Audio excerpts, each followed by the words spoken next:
Contract वाली बहू। नरेश की माँ अपने बेटे से मिलने दिल्ली आ रही है। इस बात का पता चलते ही नरेश के दिल में हलचल मच जाती है। नरेश अपनी माँ के स्वागत की तैयारी में लग जाता है। साथ ही उसे डर भी सताने लगता है कि उसकी माँ कहीं अपनी पुरानी जिद पर फिर से बैठ ना जाए। हे भगवान, इस बार बचा लो, अगले साल पक्का माँ की जिद पूरी कर दूंगा। तभी दरवाजे की घंटी बजती है। नरेश दरवाजा खोलता है तो सामने अपने मकान मालिक को देखकर हैरान हो जाता है, क्योंकि उनके साथ एक सुंदर सी लड़की भी थी। अब नमस्ते अंकल, कुछ काम था, मुझे बुला लेते।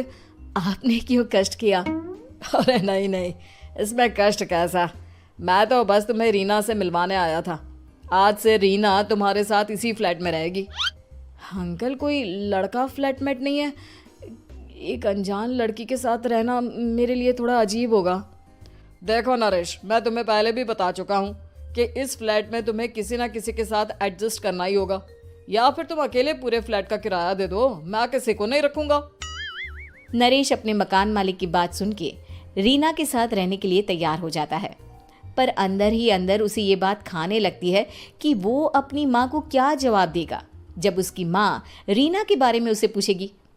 दिन बीतने लगते हैं। नरेश और रीना अच्छे दोस्त भी बन जाते हैं, पर अभी भी नरेश अपनी प्रॉब्लम का सॉल्यूशन नहीं ढूंढ पाता। एक दिन नरेश बहुत परेशान सा बैठा होता है। तभी रीना उसे पूछती है, क्या हुआ नरेश, तुम काफी परेशान लग रहे हो, सब ठीक तो है ना? हाँ सब ठीक है, बस एक छोटी सी प्रॉब्लम है। वो एक्चुअली 2 दिन बाद मेरी माँ मुझसे मिलने आ रही है। अरे तो इसमें प्रॉब्लम क्या है, ये तो खुशी की बात है। हाँ रीना, बट मेरी माँ एक जिद लेकर बैठ गई है कि मैं शादी कर लूँ, पर मैं अभी इस चीज़ के लिए तैयार नहीं हूँ। ऊपर से जब वो तुम्हें देखेगी तो 100 सवाल करेगी, क्या जवाब दूंगा? अरे इसमें कोई टेंशन वाली बात नहीं है, मेरे पास ना इस प्रॉब्लम का सलूशन है, जिससे ना तुम्हें शादी करनी पड़ेगी और ना ही तुम्हारी माँ मेरे बारे में कुछ पूछेंगी। रीना की बात सुनकर नरेश सोच में डूब जाता है। वो सोचता है कि रीना खुले ख्यालों वाली लड़की है, कहीं माँ को सच बता ना दे। नरेश को सोच में डूबा देखकर रीना कहती है, अरे क्या हुआ, किस सोच में पड़ गए?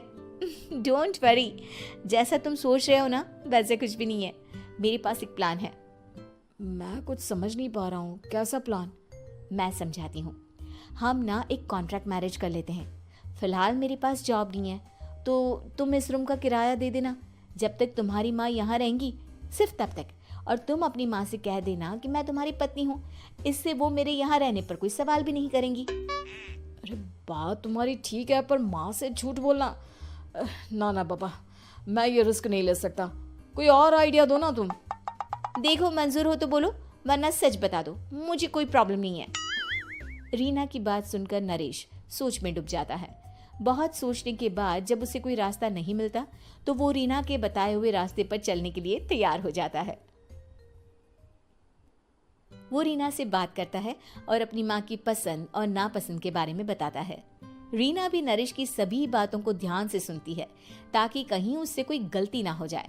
आखिर वो दिन भी आ जाता है जब नरेश की माँ उससे मिलने दिल्ली आ जाती है। नरेश अपनी माँ को फ्लैट पर लेकर जाता है। जैसे ही नरेश की माँ फ्लैट के अंदर जाती है, रीना उसके पैर छू लेती है। ये देखकर नरेश की माँ थोड़ी घबरा जाती है और नरेश से पूछती है, अरे बेटा नरेश, ये कौन है? माँ, ये आपकी बहू रीना है। माफ़ी चाहता हूँ, सब कुछ इतनी जल्दी में हुआ कि आपको बता ही नहीं पाया, इसलिए सोचा कि क्यों ना आपको सरप्राइज दिया जाए। अरे बेटा, मैं तो बस तेरा घर बसा हुआ देखना चाहती थी।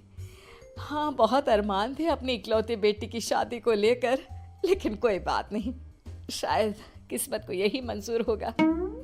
ये कहते ही नरेश की माँ रीना को गले लगा लेती है। रीना बेटिया, मेरा बेटा ना थोड़ा नादान है, पर तुम काफी समझदार लगती हो, और मैं जानती हूँ कि तुम इसका बहुत अच्छे से ध्यान रखोगी। माँ आप चिंता मत कीजिए, मैं सब संभाल लूंगी। नरेश की माँ अपने बहू और बेटे के साथ खुशी खुशी रहने लगती है। दिन बीतने लगते हैं। नरेश की माँ और रीना का रिश्ता बहुत मजबूत होता चला जाता है। वो दोनों सारा दिन एक साथ रहती और खूब बातें करती। इधर साथ रहते रहते नरेश और रीना भी एक दूसरे से प्यार करने लगते हैं। दोनों को इस बात का एहसास हो जाता है, फिर भी वो इस बात को छुपा कर ही रखते हैं। एक दिन नरेश की माँ और रीना शादी के बारे में बात करने लगते हैं। रीना बिटिया, ये तो नरेश ने मुझे बिना बताए शादी कर ली, वरना मैं तो अपनी इकलौती बेटी की शादी इतनी धूमधाम से करती कि सारी दुनिया देखती रह जाती। अच्छा माँ, आप ऐसा भी क्या करती नरेश और मेरी शादी में जो दुनिया देखती रह जाती? अरे बिटिया, एक माँ के अरमान तुम अभी नहीं समझोगी। मैं तो अपनी बहू को एक रानी की तरह लेकर आती और शादी भी बिल्कुल शाही अंदाज में करती, पर मेरे तो सारे अरमान ऐसे ही रह गए।